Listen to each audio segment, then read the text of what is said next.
Alors le but de l'exercice est de trouver le nombre de points d'intersection entre la courbe de la fonction exponentielle et une droite d'équation y égale ax. Donc là j'en ai tracé deux. Là y égale 1x. Donc le coefficient directeur vaut 1. Donc quand on va de 1 vers la droite, on monte de 1. Et ici, a égale 2. Donc quand on va de 1 vers la droite, on monte de 2. Voilà, donc pour avoir le nombre de points d'intersection, on utilise la méthode classique qui est de chercher le signe de la différence entre les deux fonctions. Donc là, e de x moins, et ça, ax. Donc on étudie le signe de ça. Donc ça c'est pour avoir la position relative, et pour avoir plus particulièrement les points d'intersection, on cherche quand est-ce que ça est égal à 0. Donc là il nous guide dans l'exercice pour faire toute la démarche. Donc là avec a égale 2, donc là graphiquement, j'ai tracé ici, graphiquement les deux courbes n'ont pas l'air d'avoir de points d'intersection, donc on va le redémontrer par le calcul. Donc on a f de 2x égale e de x moins 2x. Il faut étudier les variations de f2. Donc on va déjà dériver. Donc c'est marqué que fa est dérivable sur r. Donc on va le remarquer. f2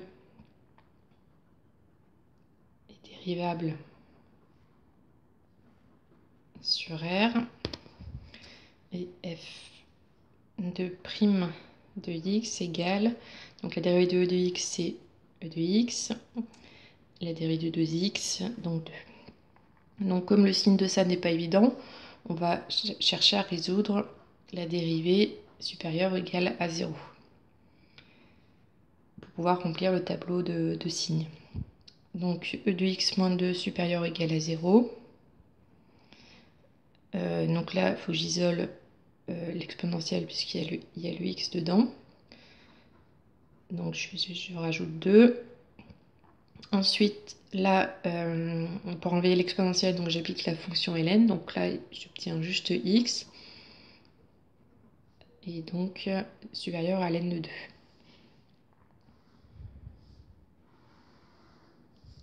Donc on est sur R. Donc la dérivée. Donc on sait qu'elle change de signe en ln de 2. Et ensuite la dérivée est positive quand x est plus grand que ln de 2. Donc positive quand on est après ln de 2. Et donc négatif avant. Voilà, du coup, les variations de la fonction.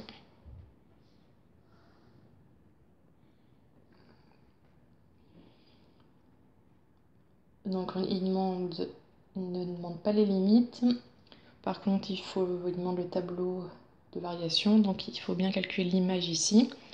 Donc on cherche f2 de ln de 2. Donc ça fait e ln de 2 moins 2 ln de 2. Donc un e ln à la suite simplifie. Donc il ne reste plus que 2 moins 2 ln de 2.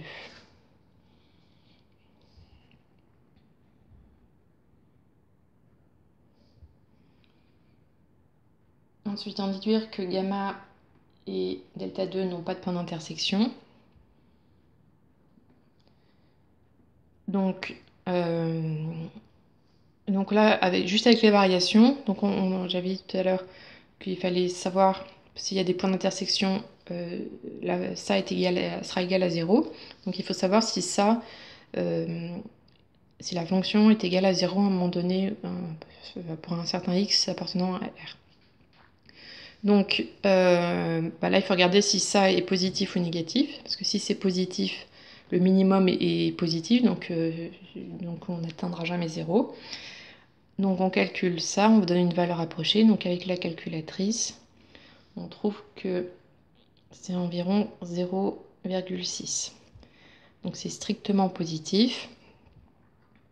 Donc f2 de x différent de 0 pour tout x appartenant à R. Donc, on a E de x moins 2x différent de 0 pour tout x appartenant à R.